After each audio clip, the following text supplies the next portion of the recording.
Welcome back, everyone, to your favourite F1 podcast.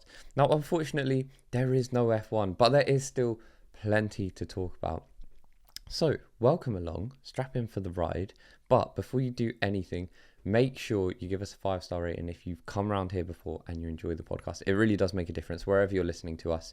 And if you're watching on YouTube, give us a like rating. Subscribe if you're new here and click the hype button. Don't know what it does, but I always bang on about it, so do it. You can also follow us on social media. All of our videos seem to be getting banned on TikTok at the moment. I don't know why, but your following means a great deal to us. So just search BoxBoxPod on TikTok, and I forgot, we're just BoxBoxPod on both, aren't we? Yeah. BoxBoxPod on both Instagram and TikTok, where you can get additional content throughout this quiet period of F1. However, we have got news to deliver you, so let's go.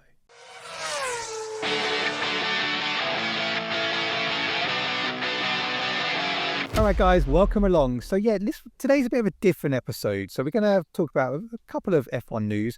I've also got comments from this week's videos, which I thought I'd bring to the podcast and get Luke's opinion. And then obviously I'll put them out on social media. You can also drop them down on YouTube. Let us know what your thoughts are.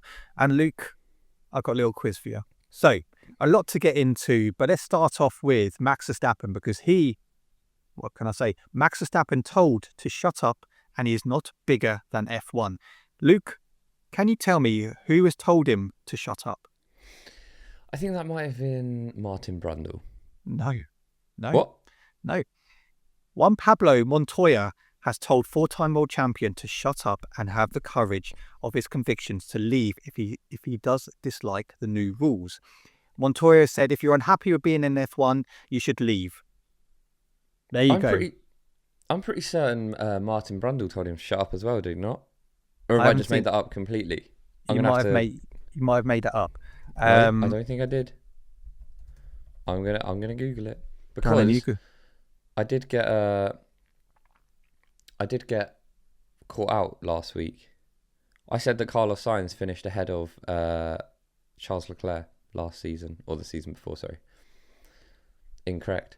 Anyway, you don't come here for facts, you come here for opinion. And in my opinion, Carlos Sainz did beat Charles Leclerc that season. So I'm not wrong, you are.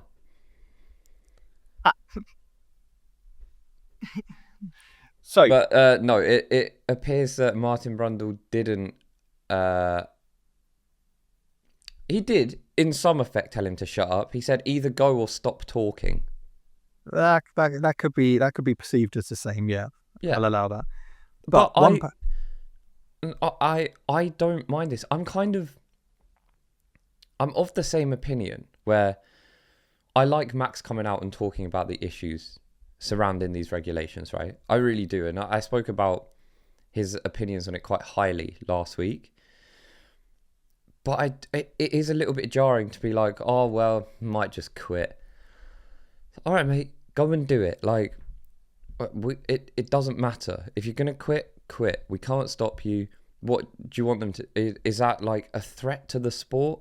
Do you want them to turn around and be like, oh, sorry, Max, we'll change the car for you just because you're not at the front of the pack now? Like, I don't get it, because I still stand by the fact, whether he liked the regulations or not is irrelevant. If he was at the front of the grid fighting in these cars, I don't think he'd be saying, no, I might retire, might leave. No, I think he would be a bit more positive about it. But I do believe that Max would have the same opinions about the regulations. I do believe that. If he was winning, I do believe that. He's been very vocal since 2023. And I think for him to be very vocal then and still continue that, I think there's definitely, merit to his claims that actually these are regulations he just doesn't enjoy. So I'm so of there's the same no confusion. opinion. I do agree with that. I agree that he would have the same gripes and complaints about the regulations. I just don't think he'd be saying, oh, I'm going to leave, or I'm going to have to quit because I don't enjoy it. Yeah, I mean, I quite like it. I like the fact that, and I've said the other day, didn't I, that actually Max's outbursts are actually quite enjoyable this year. I quite enjoy seeing it. I quite enjoy seeing the passion. And we've said before, these comments come from wanting the best of motorsport, not just F1, but in motorsport. He wants to see them succeed. So when you're coming into these type of regulations, for him, he's obviously not enjoying them, and I don't mind it. I wouldn't want Max to leave. We need Max Verstappen on the grid. Yeah, of course. Nobody wants Max Verstappen to leave, but everybody does want him to stop saying that he's going to leave. No, it's irritating. Other news, right? So Max Verstappen being told to shut up, but apparently Lewis Hamilton contract clauses blocks Ferrari being able to give team orders. Can you tell me the person who has reported this? It's got to be someone stupid. I can't think, but I feel like when you say it, I'll be like, yeah, that makes sense, because he's already been given team orders. Ralf Schumacher. Yeah, it makes sense. It does. I don't mean any disrespect, but he's come out with some absolute stinkers, worse than me and you over time. Yeah, he's got no excuse. He raced. He's basically said, I could imagine that even if Fred Vasseur wanted to, he wouldn't be able to say anything because I believe Lewis Hamilton can decide for himself what he needs to do. I mean, I personally think that's a load of crap.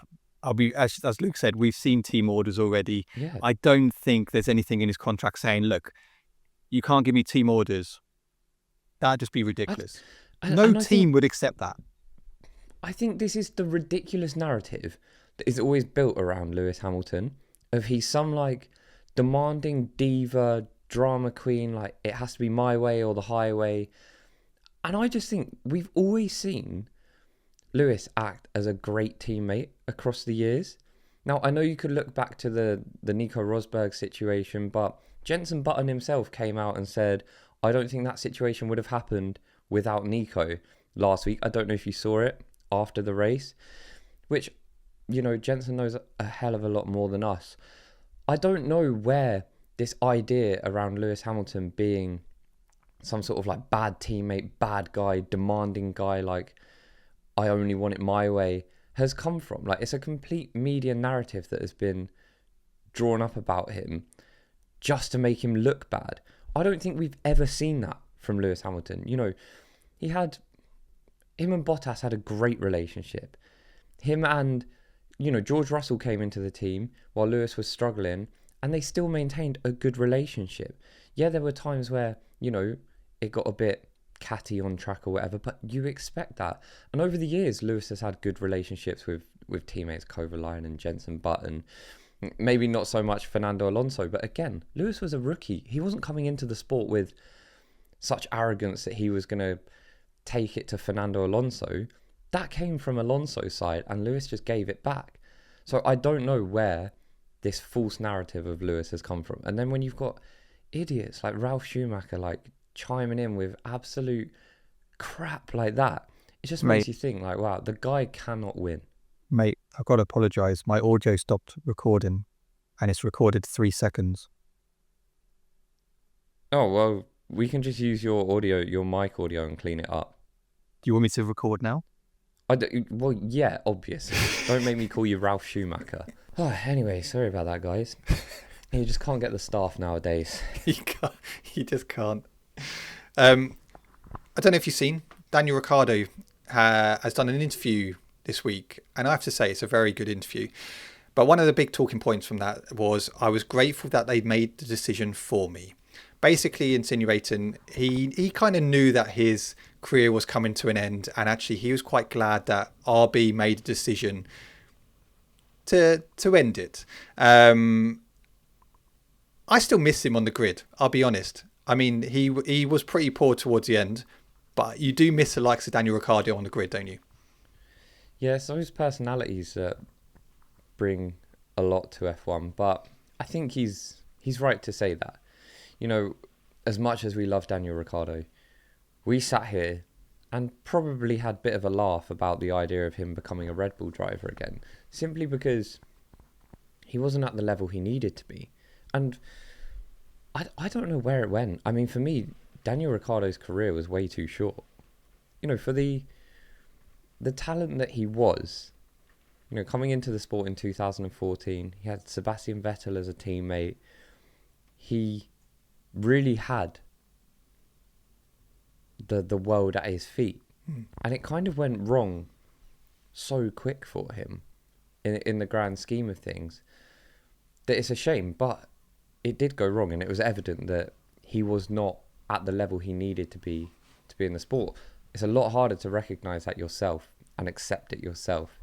So I think that probably shows his age, growing up, realizing that as you're a bit older, he's like, yeah, maybe those things happened all for the right reasons. If you haven't seen the interview, go and watch it. I think it was a Ford motorsport event he was at, but it was really good. It was really interesting to see. I do think the biggest turning point for him within his career was going to McLaren. I think that was a point where he was at Renault. He was seen as the number one driver. They put so much investment into him. And then he obviously left to join McLaren thinking, this was the best move. I do think that was a downfall, potentially, for him. I mean, do you not think the downfall was leaving Red Bull? Yeah, fair point. I think, Daniel Ricciardo probably will look back at his career, and if there's a list of things that he shouldn't have done, it would be leave Red Bull. Yeah. Because that's a fair point. I think he would have won more races. And yeah, look, he would have had to accept that he was going to be second fiddle to Max Verstappen at some point. Max is a force of nature, a freak of nature. Not many people would make Max Verstappen a number 2 driver. So I thought you did last week by saying that they should have kept Pierre Gasly. Yeah, well, I said not many people. Pierre Gasly is one of them. Right. So many people. Like, for you guys who are new to us, we do say some stupid stuff, but we say it as in a jest. We posted that clip last week, and it was incredible with the amount of people gone, no, there's no way you would have kept Pierre Gasly over Max Verstappen. Yeah, we know that, but it's just a joke. But you triggered a few people. If anyone really thought I was being serious there, I'm going to suggest you seek some help, because that is mental. That I love the fact genuinely believed I was being truthful. I love the fact that actually some people are commenting, can't you tell it's sarcasm from the laugh? I gather from the laugh at the beginning, this isn't true. It wasn't true. But anyway, Daniel Ricciardo, we do miss you on the grid. Right, here's, as I said, I've got a few comments, so we'll do a couple of comments and then we'll go into a quiz for you, Luke, all right? Get prepared. Right. I cannot wait. Can we just talk about the one piece of news that has come out this week that is definitely good news for Ferrari fans? Is there good news for Ferrari fans? It is. And Audi fans. Okay. But perhaps I can't work out if this is good or bad news for Red Bull. We have a duo engine upgrades, right? Now, this is basically if an engine performance is deemed a certain percentage off the fastest engine, then you're allowed to upgrade your engine to basically make up the deficit to Mercedes at this point in time. Now, it's not been 100% confirmed, but it is expected that Ferrari, Honda and Audi are expected to get approval for a duo. So Kimi Antonelli has already come out and said Ferrari are getting it. So this means that we're going to see engine upgrades to Ferrari. I think Audi are the dark horse here, because that Audi car is not bad. No, if they're allowed to upgrade, it must be bad. Engine, Jonathan Wheatley left them. Yeah, but that guy has made a big mistake. He's following the cash. If Audi are allowed to upgrade their engine, and we look at them and think, you're not doing bad, that means they have a fairly decent aero package. And if they're able to then upgrade their engine, we could see Audi in some good positions. We know that Ferrari have a good aero package. We also know that their engine is not bad, but clearly it's bad enough that they're allowed to upgrade it. I think the really interesting one, obviously Honda, I mean, they don't need an upgrade, they need a new engine. The interesting one for me is Red Bull. It's rumoured that Red Bull are not going to get to upgrade their engine. But this is because they consider it to already be quick enough. It's being suggested that the Red Bull engine is the second fastest on the grid and closest to Mercedes. However, it's their chassis that is awful. They've got a terrible aero package. Now, I'm not sure what situation you'd rather be in, because I truly can't tell you what is easier to resolve. But I think for Red Bull fans, that'll be a big kick in the teeth, because they were probably expecting to come this round of a duo, they were going to be able to upgrade their engine. But actually, they don't need it. So I would argue that their issues might be a little bit bigger than we think. So it's interesting, isn't it? Because some of the estimated weights have come out about the F1 cars. Do you know which car is the most overweight? I think it's Williams, but I know Red Bull are up there. So Williams apparently, and obviously this is just estimated, are 26 kilograms overweight. Jesus. Aston Martin. Imagine how much of a difference that makes, though. I know there's an actual formula, but just imagine you're a runner, right? And you run like a 25-minute 5K. And now all of a sudden someone's like, yeah, stick 26 kilos on your back and now run that. You're just slower. It's the same in a car. Yeah. Aston Martin and Red Bull are estimated to be 9 to 10 kilograms overweight, which goes back to what you were saying earlier, Luke. Cadillac are 6 to 7 kilograms. RB 4 to 5, Alpine 2 kilograms, and Haas are apparently 1 kilogram overweight. I mean, it's Williams. We've said before, they're in big trouble, and they're not just a bit overweight. They're almost they're double any other team on that grid. But at the same time, I'm just going to flip this on its head. Does that not also give you a little bit of hope for them? If they're able to cut that weight in a way that maintains the car's efficiency and, you know, everything that they've kind of designed for it, they'll be looking good, no? Because they're 26 kilograms overweight, and they are not the worst team on the grid. I mean, they're up there. Yeah, Albon finished last in Japan behind a Cadillac and an Aston Martin. Yeah, but Carlos Sainz didn't.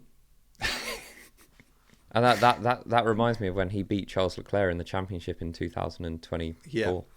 Well, what are they going to do? What's Aston Martin going to do? Just leave a tyre? What's Williams going to do? Just leave a tyre off? Drive on 3 wheels? It might be quicker. I don't know what there is a calculation for how much time you lose per kilogram, because obviously they do it for fuel. Yeah. So, I mean, it's going to be a fair amount, but all I'm going to say is Carlos Sainz has 2 points. That might not sound impressive. Arguably, it isn't impressive. But when your car's 26 kilograms overweight, I'd say that's not too bad. I'd say Williams are clearly not on the right track in terms of what they've done within the regulations. They just need to take a few sacks of potatoes out their car. Very true. Let's see what they can do. Right. We say a lot about Lance Stroll, you know, and we love Lance Stroll on this podcast. But apparently he will make his debut in GT3 with Aston Martin at Paul Ricard in April. So next weekend. I hope for Lance Stroll, he puts a bit of effort in there as well on that one. Or do you think he might just park it like he did in Brazil 24? He'll just treat it like a drive to the shops. Wake up, rock out of bed, turn up, cruise around the track. He won't even know it's a race. No, I hope Lance Stroll does well. What if he doesn't? If Lance Stroll goes into that race and he finishes last, then what? Like, genuinely, what happens then? You've got Max Verstappen. I know they're in a different category. That's not what I'm saying. But you've got Max Verstappen rocking up to these races and dominating. If Lance Stroll comes out and genuinely puts it dead last, what happens then? Well, he wants to be equal. He wants to be fair across the board. So if he's going to do it in F1 and finish last, he would do it in GT3. He might as well be consistent. Exactly. I'll give him that. Fair play to you. Right. List comments. So people seem to be forgetting how highly rated Kimi is. There's a reason he stepped straight into Mercedes, unlike George.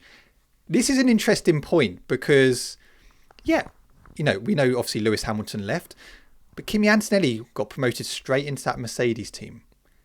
But Mercedes never took that risk for George Russell, did they? No, I still think that an element to this is Toto's desire to recreate a Max Verstappen.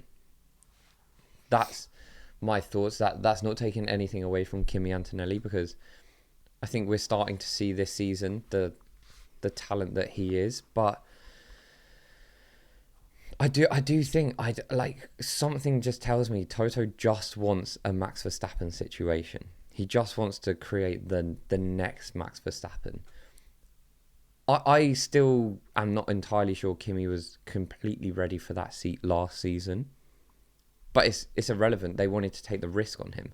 I don't think it's as simple as saying like, well, look, clearly Kimi Antonelli was that good. They gave him a seat last season. I think that was less to do with where he was at that time, but where they thought he was going to get to in his career. And they had to do something to make sure that Kimi Antonelli was going to stay with Mercedes. Lewis Hamilton was leaving. It kind of made no sense to go and get someone else if they truly believed in the future of Kimi Antonelli. Yeah. But I think if you had put Max Verstappen in that Mercedes last season,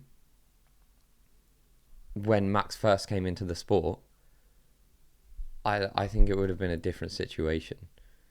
I don't think we would have been saying, he struggled a little bit this year.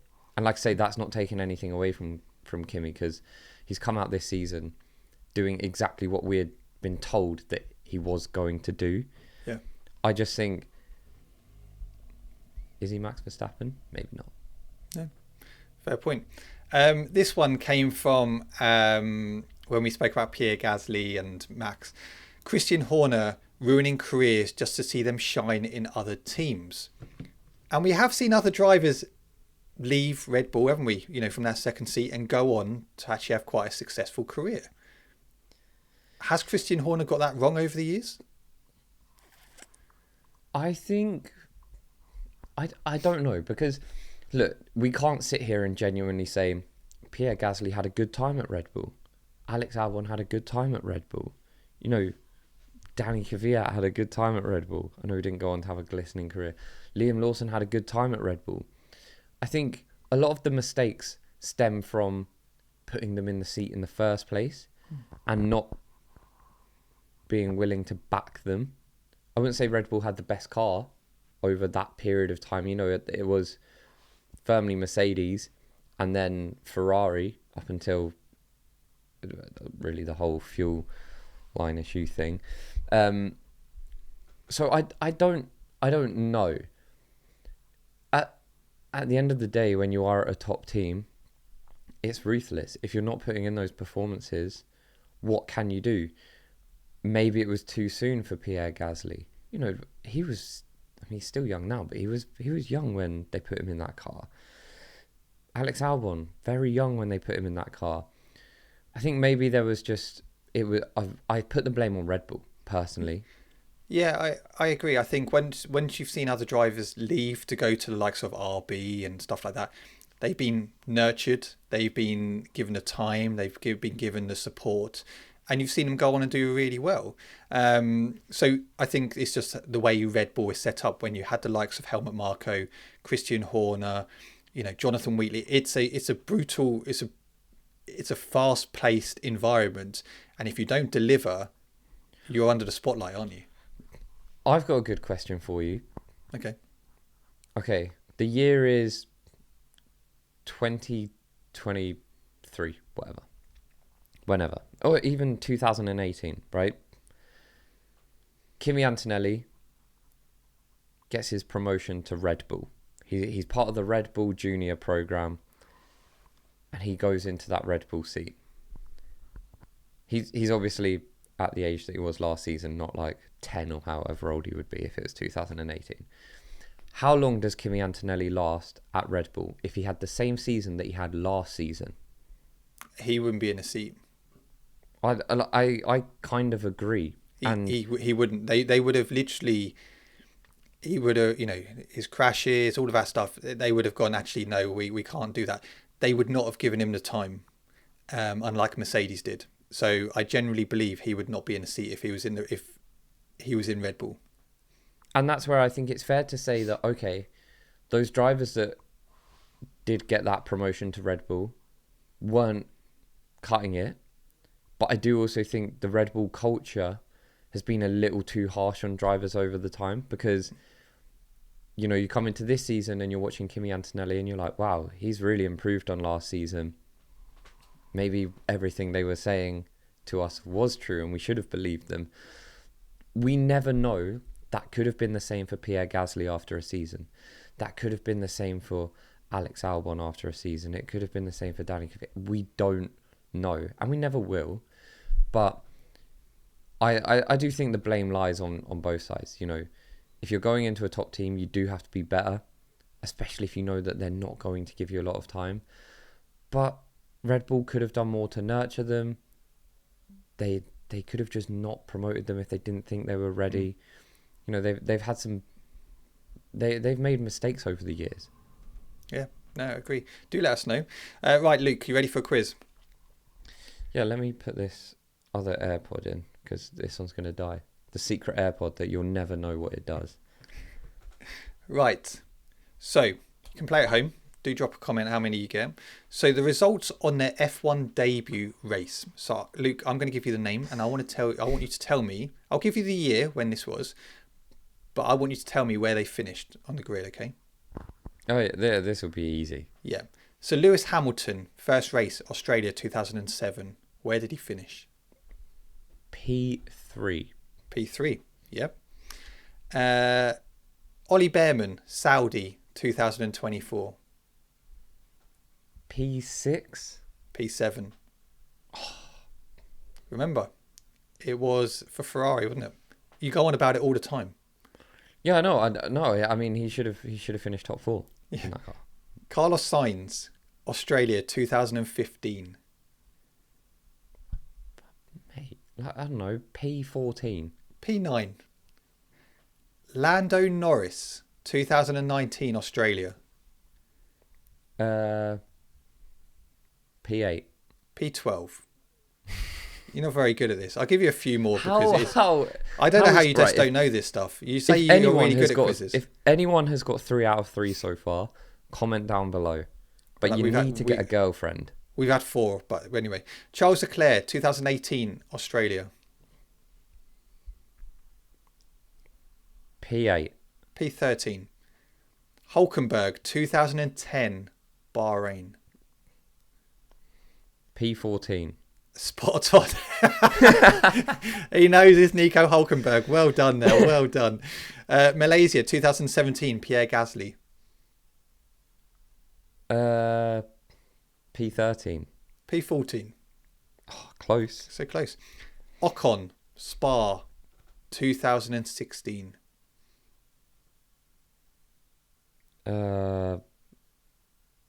P16. Spot on. Well done. Really? Yeah. And he says he's not very good. Max Verstappen, Australia 2015. P7. He didn't finish. Oscar Piastri. Oh God, I've lost it. Bahrain 2023. Yeah, it was like either last or second to last. He didn't finish. Isaac Hadjar, Australia 2025. DNS. Well done, yeah. This one, right. 2001. Fernando Alonso, Australia. You get this one right, I'll pay your mortgage for a month. Fernando, P11. P12.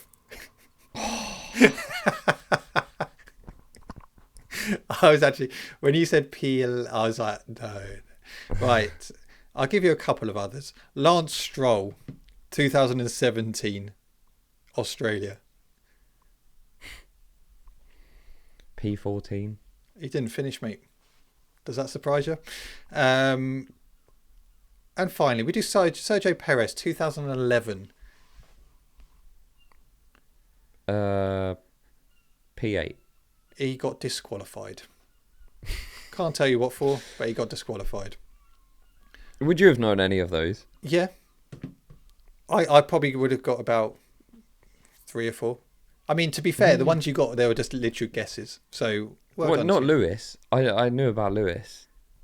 Would you know Franco Colapinto, Monza 2024? Ooh. I want to say P9. P12. I thought he got points. No. He did not get points.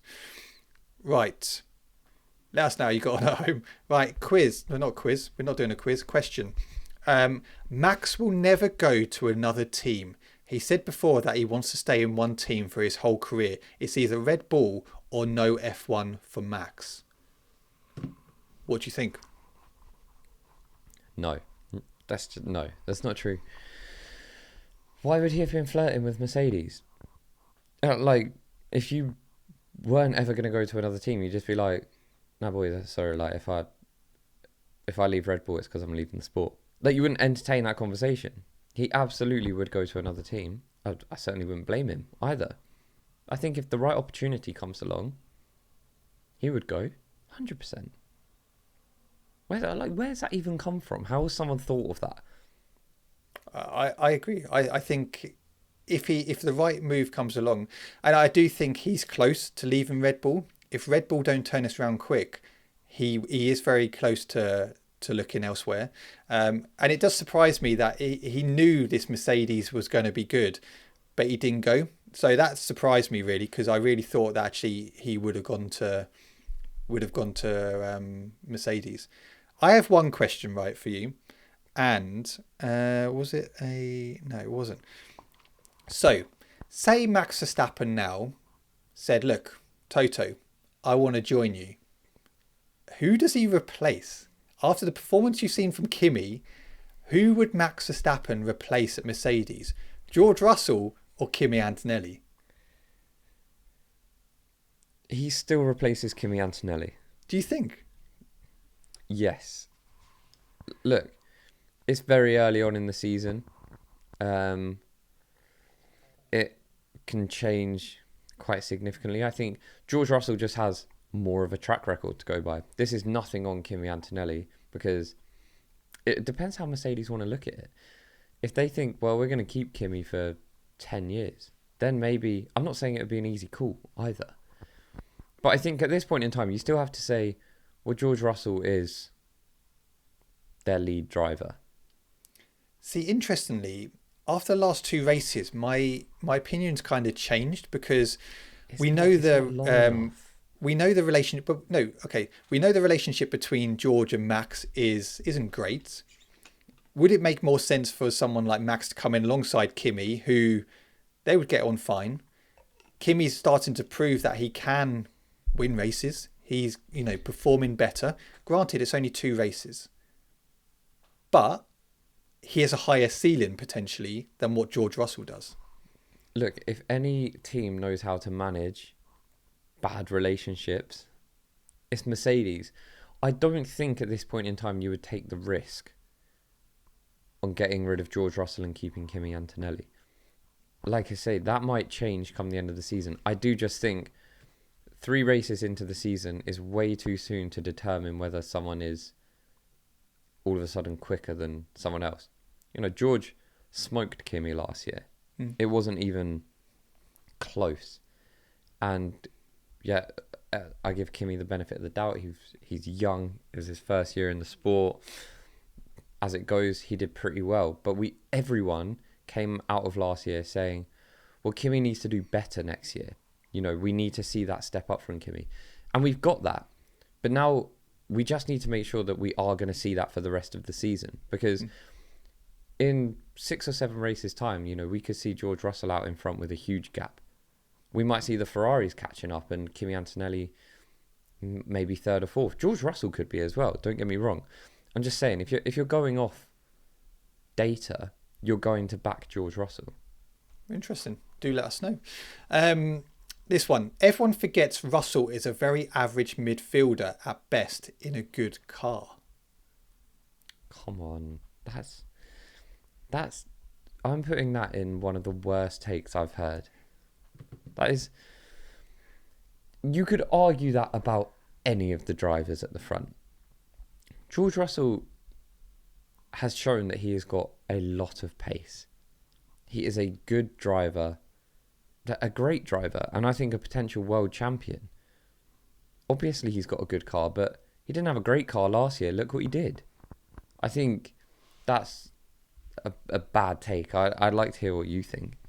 I think George Russell is a very, very good driver, and he's definitely not a midfield driver. He's one who, he changed my opinion last year, and I do think he is definitely championship material.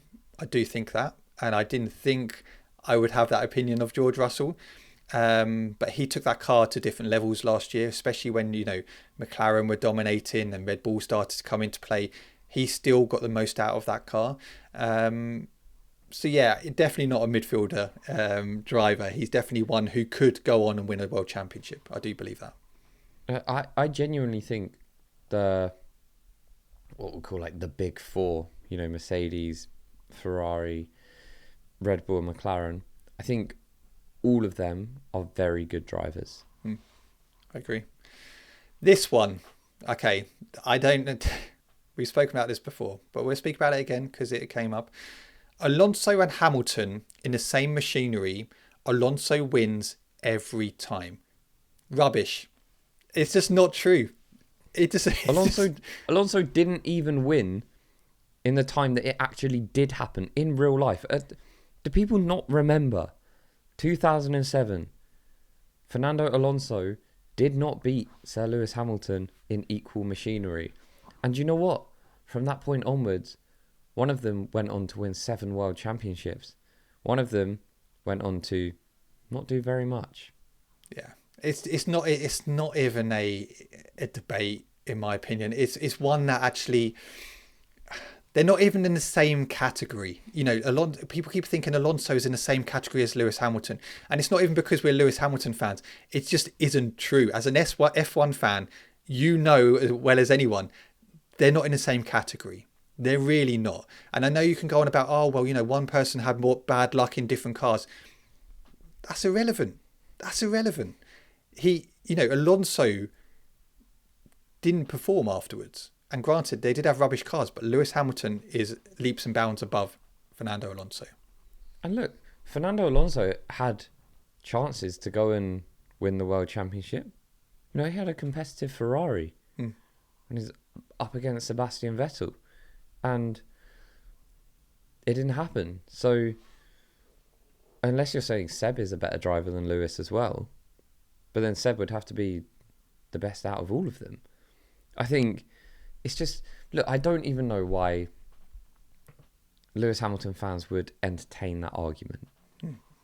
It's like when you're in school, you're in year 11, and the Larry year 7 comes up to you and wants to fight you. And it's like, mate, I'm not even going to do that because I'd probably kill you.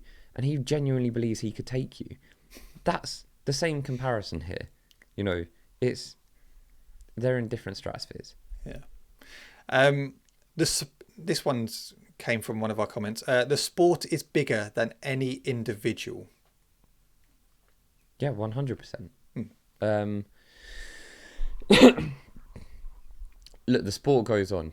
I think Lewis Hamilton is the only true force in this sport where